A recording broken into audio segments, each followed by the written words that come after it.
Hello, I am Locomotion Gonzalez, the artist of Junction Jones and the Corduroy Conspiracy from Scout Comics, and you are listening to Two Geeks Talking. Hi, I'm Tom Pescatore, the writer of Junction Jones and the Corduroy Conspiracy from Scout Comics, and you're watching and listening to Two Geeks Talking. It was a dramatic pause, but okay. I forgot where I was for a second. Good morning, afternoon, evening, everyone. Two Geeks Talking is an entertainment industry interview show where we interview the creative people from the comic, film, TV, movie, and video game industries. And of course, I'm your host, Kurt Sasso. We're joined today by two very talented individuals. They are co-creators of an amazing series called Junction Jones and the Corduroy Conspiracy. We're joined by the ever-talented Tom Pescatore and Luciano Cruzado. How are you both doing today? All right, how are you? Doing good. How about you, Luciano? How are you doing? Very good. Thank you for having us. For those that don't know anything about yourselves as creative people, tell us who you are and what you're bringing to Two Geeks Talking. I'm Tom Pescatore. Primarily worked in poetry before turning to comics. Learned to read from comics, so I feel like it's like what I was supposed to do. Luciano Cruzado, aka Locomotion Gonzalez. That's a random name I put on my Facebook a while ago and stuck. I'm a comic book artist. Been doing on and off illustration work, character design, a bit of concept art, and now comic books with this crazy person right here. Well, you have to be a little crazy to be creative, don't you? I mean, that's kind of the epitome of being creative. That's part of it, I think, yes. I feel like it, yeah. Tell us what Sorry, you got me with the locomotion word there. Tell us what Junction Jones and the Corduroy Conspiracy is all about. Of course, being published by Scout Comics, which is an amazing publishing company as well. I kind of describe it as a cyber jazz punk crime noir that has a little bit of like hobo poetry to it. It's starring a biologically created laborer in a dystopian world that's like parallel to Earth, and his partner is an alien inside of a house cat, and they stumble upon a strange conspiracy. It's supposed to be, absurdist in a way where it's like all the tropes of a noir, but without the backing of like why it's a crime, what's going on, and it's like the tropes are meant to carry you through since you understand what they are, but the crime and the world is entirely like strange and doesn't make any sense. Well, that's what I loved about reading the three issues that I got to read as well too here. Look, I love black and white art. I love crime noir. I think that's the most underrated genre ever. And this is for both of you, and for not only from a writing perspective, but from an artist perspective. What is the most misunderstood aspect about the crime noir genre that you think people who don't follow it misunderstand?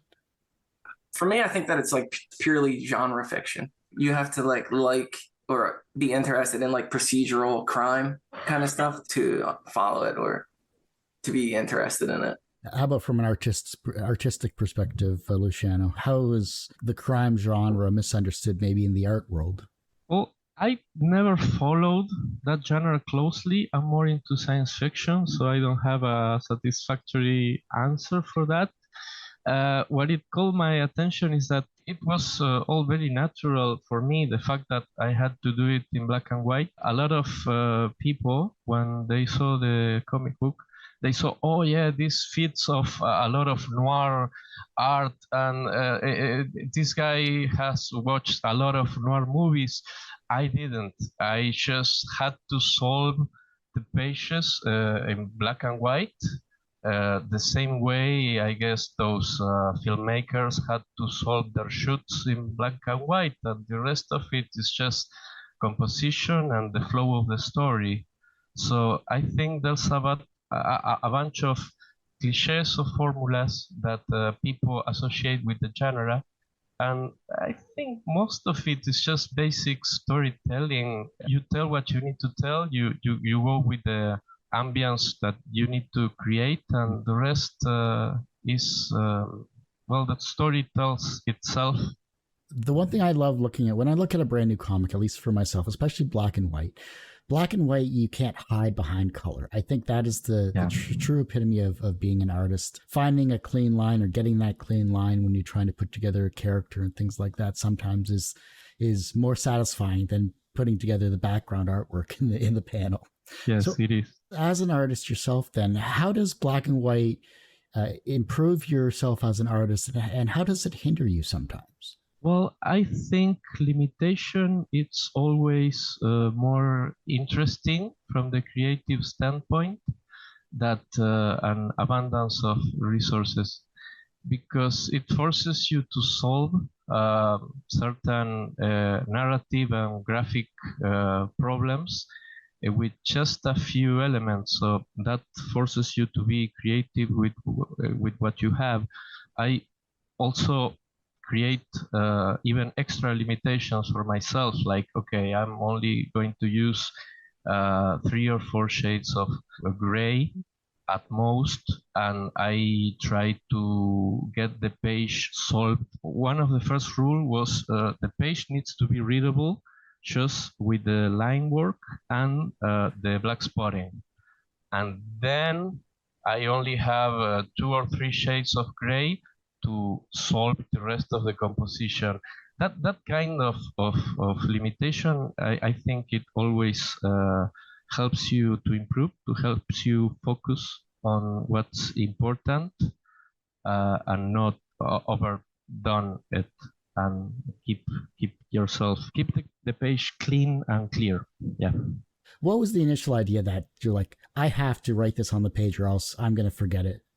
Yeah, so that was like a long time. It was years actually of so originally I conceived of the idea as like a psychedelic pulp, and I wanted to write it as like in novella size, like in the style of like a 1930s pulp novel, with the entire thing being at the end you realize that the cat was the narrator the entire time. Like he would do things that a cat would do, but it would never be described as he's a cat until the end. And then I just couldn't, like, I would get like chapters in and it just wasn't going. So I just had this idea of this cat and this like bumbling gigantic like tank detective who's not very smart. And then a friend of mine was like, you're doing comics right now, why did you ever think of it as a comic? And I really hadn't thought of it as that, because I'd been carrying it with me for years. And then my son was born, and at night, like after he would go to sleep, I'd be exhausted and I'd be like, you know what? I'm just going to troll the internet for artists. Look, if anything pops out. And then I ended up probably like 3 a.m. or something, like on Luciano's page. And there was just like all this like cyberpunk, dystopian, like all these like really intricate, detailed, just like a living world that I'm staring at. And I was like, this is kind of like close to or the best representation of this world in my head. And then I click over and there's like a picture of Mickey Mouse like eating like ready to eat a child like Totoro, and I was like, I am contacting this guy right now. We're definitely going to do this comic. So then I didn't contact him right then. I started writing the scripts with him in mind. I really hope he's not doing something like right now. Well, I was going to say then, once you got everything put together, and once you started building this world with Luciano in mind, what was the first, and you contacted him, obviously you've created 3 issues so far. What was the first image that you got back that you thought, man, this is way better than what I had written on the page? Probably everything. I literally rewrote every script as I got like images back and pages back. And I like mostly threw out like all the dialogue to re-letter it. Every time I saw like him give the characters a different like body language, especially Mr. Nibs the cat, I'm like, all right, I gotta like up the game in every issue. More crazy things have to happen. You know, it can't just be like this, like these 2 weirdos doing like procedural crime noir stuff in this world. Like it has to be ridiculous, more ridiculous than it was going to be, you know. I gotta like equal the art. You've done it. The 3 issues I read here, and I want. Is there going to be more than 3 issues? Let me ask. Yeah, there's 6. Okay, good. I'm happy now. This is a good thing. Like I can't wait to see what crazy antics you have in issues 4, 5, and 6 for not only the writing but also the art as well too. That's one thing that I love about a collaborative effort like this? You're working both together as writer, as artist. What's the communication like between both of you? How's the idea bouncing from an artistic side as well as a writing side back and forth when it comes to creating the world of Junction Jones and the Corduroy conspiracy? Well, for me, I kind of see Luciano as like the director. I give him like an outline, and then I basically, I don't think I've ever like turned a page away or anything like that. I want to see like what he thinks of this. Like, what is his vision? What does he get from these words? And we'll like talk back and forth a lot on Messenger about stuff. I wanted to give like as far as I could, like 100% freedom. How about yourself, Luciano? How has the creative process been for yourself? I know you talked about the limitations you set for yourself, but how are you going to push yourself for issues 4, 5, and 6? Of course, we are in a feedback loop with Tom, in which he already gave me the freedom that I want to to change angles or to make the characters act in a certain way or to amp up the action. I try not to cheat when I deciding the shots for a scene. I'm having to work double because I think a scene needs a very specific angle, or it's not always the easiest. But I basically try to have fun and to be as ambitious as I can with the settings and the choreography. So I try to go along with the script and to have the most fun I can. I try to be graphically engaged myself, so I don't repeat the same formulas from one issue to another, because that end up feeling stale very fast.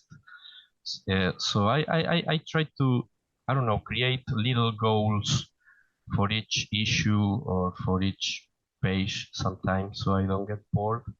Overall, my goals, I think, is try to keep it as fresh as I can.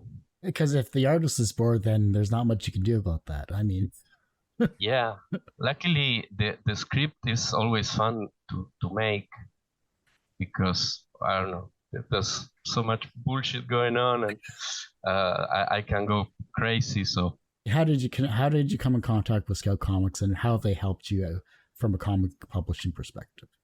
Originally, I was gonna self-publish it, but then I felt like we had enough done. I think we were around like 3 issues when we contacted them.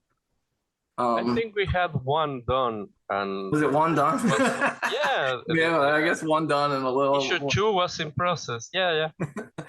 But I think what was most important. So originally, like I had thought of it as a complete, just a graphic novel.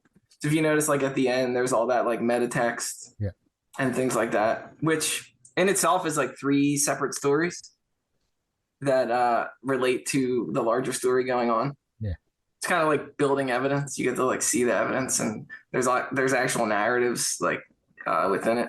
There's a third one that hasn't come up yet, because I had to change the order because it was coming out single issue. So I had to kind of set it in the timelines that the things happened in. So I think what was most important for me was that they allowed us like full use of the book, like no ads. We got to make the back cover. We got to do all the meta text stuff. Joshua, our editor, he was just trying to see that it was like solid and tight. No story, like it was full creative control of like story and anything we wanted to do. Just that he was just looking to see that it was professional enough to go out. That's about it. Well, that's really good. That's wonderful to see. There's been a lot of really good publishers out there recently that have been gearing up the independent scene a lot more so than it has in, say, the past 30 years. So I'm glad to see that Scout's available and working with you to put together this amazing series as well, too. Everyone has one person that inspired them on their path to where they are today. Who was that for you? Luciano, you want to go? All right. Yeah, I think the first person that inspires me was my comic book teacher. He's called Osvaldo Walter Viola. Oswald. He passed in a few years ago. I met him when I was 15, I think. I took a course with him, and I learned the creative process with him. I learned from him that we all come from a place of absolute mediocrity, and that's all right, and that we need to live with ourselves while we slowly grow. That failure is a natural, very natural thing until you get what you want, and a very nice outlook and positive outlook of the world in general. So yeah, it was Osvaldo. I don't know. I don't know. It's kind of tough for me. You know what I'm gonna say in terms of comic books, just getting me, just being just to where I am. I would have to say my mom. She didn't really know anything about comic books, but she bought them for me.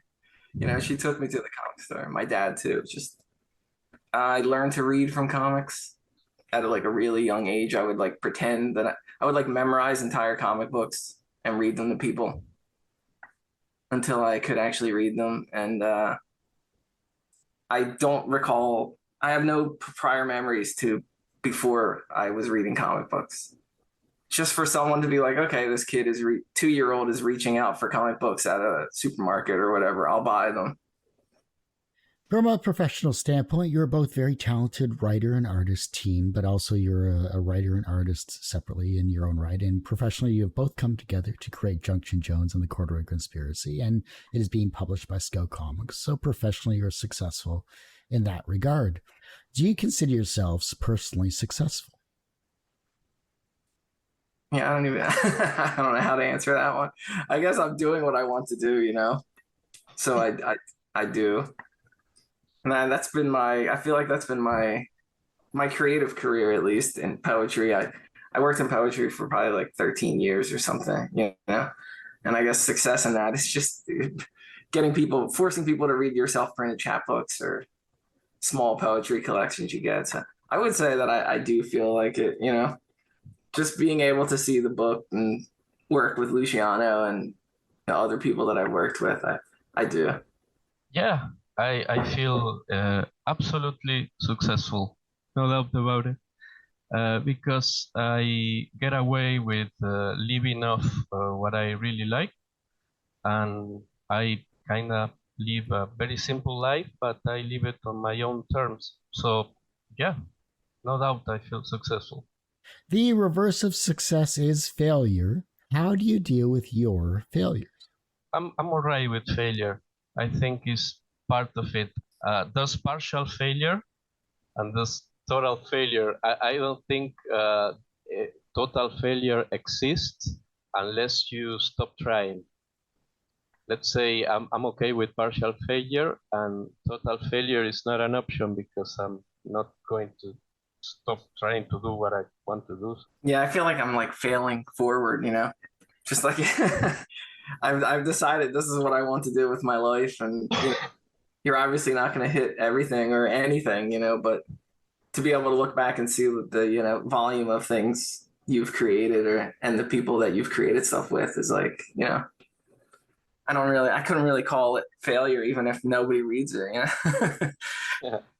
The younger generation is looking at your work and they become inspired to be creative in their own way, whether it's as a comic writer, an artist, an illustrator, or something creative. Maybe you've inspired them through your past works and future works. And the fact that you, Tom, have the younger generation with you, maybe you're inspiring them on their path to be creative in some way, shape, or form. How can they inspire the generation that follows them? That's a tough question to ask. I don't know. In terms of my son, I try to, you know, instill some kind of value of creativity and art rather than like, you know, the everyday job kind of stuff going. Go to school, get a job kind of thing. I mean, I was in academia for a while, you know, so I'm not opposed to that kind of thing, but I think like giving value to the creative process in the same way you would to like being an accountant or something like that, you know? And I try to not to be so revolutionary with him in his young age, but the world doesn't always have to be the way it is, I guess. Speaking from a creative people standpoint exclusively, I can trace it back from the success idea.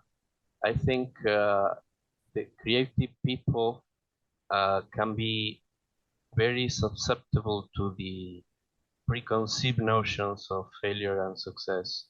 I think that's the first thing that young people need to erase from their minds.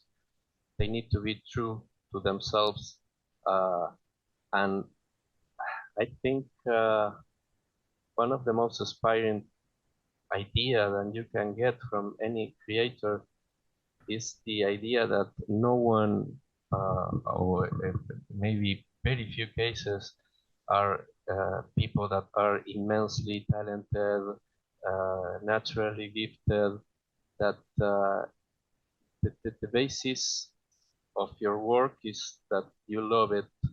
You do it because you love it, and you keep doing it until you eventually get good enough at it. That art or any creative endeavor is a lifelong thing. There's not a stop to it. There's not, okay, now I'm good enough, or you're never good enough from an ideal standpoint, and you never stop growing. So I think that's important to take into an account.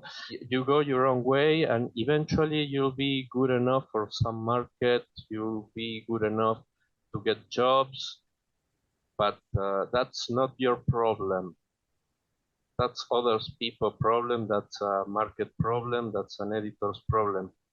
You just need to keep getting better and keep going your own way and being true to yourself. That's good. The last question, and Luciano, you're going to have to adjust your mic again. It keeps dropping. I think you're going to have to put where the mic is, you're going to have to put it more towards the middle. So yeah. move your microphone like back on the actual shoe. Yeah, I have some weird mechanical limitations to that. But, okay. I just want to give you a heads up on that. Because it's funny, you see, as you're talking, the microphone's just dropping. Yeah. It's kind of hilarious. It's a cheap microphone stand. Yeah. It's a bit, I think. Yeah. If your life was a comic book, what would its title be? And what would its soundtrack be? That's such a tough one. Okay, I'll start. I made some personal stupid comic books of my own, so I turned myself into a comic book character already. They're kind of boring comic books because, well, my life is not that exciting outside the comics that I do. The soundtrack, that's a tough one, but maybe something quite annoying, like that South African band, The Antwoord, or something like that. Yeah, I'll be the protagonist, and most of the shit that happens in that comic book will be characters that are on my mind, nagging me. Oh, the title. God damn, the title. It will be something like Locomotion goes west, or Locomotion goes south. Good enough for me. Tom, how about you? Embarrassed to say, I have written like 2 Ramona Clef's autobio fictions in my life, so maybe. And I have one of my favorite quotes is from a song Jack Kerouac wrote, so I use that a lot, which is it's "Oh, the worms eat away, but don't worry, watch the wind." So I'll probably will call it "Don't worry, watch the wind," or like "Reliable Dissonance" or something like that. And I think that the soundtrack would probably be like a bunch of folk punk bands. So hard to listen to unless you really like it, I guess. All right, favorite folk punk band? Mischief Brew. Yeah, I was born in the same town as the singer. Nice. There you go. Famous by association. Well, Tom and Luciano, I do hate to say it, but that ends this particular episode of Two Geeks Talking. I want to thank you both so much for coming on the show. Yeah, thank you. Before I let you both go, where can we find you? How can we support you? Of course, where is Junction Jones and the Corduroy Conspiracy? Anything else you would both like to promote? Junction Jones is on the Scout Comics website, and I guess a bunch of your local comic store. If you talk to your LCS, you can get it on your pull list.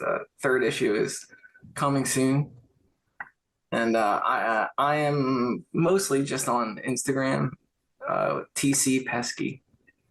Yes, you put Locomotion Gonzalez in any social media, or most of them at least, especially in Instagram, and you'll find me. Please follow me. I want eyes on me. I want likes. I want hearts, and I want your love. Locomotion Gonzalez. Awesome. Well, like I said, that ends this particular episode of Two Geeks Talking. You can, of course, find this interview and 1,000+ others on our website, tgtmedia.com or twogeekstalking.com. That's TWO, not the number 2. Totally different website you don't want to go to.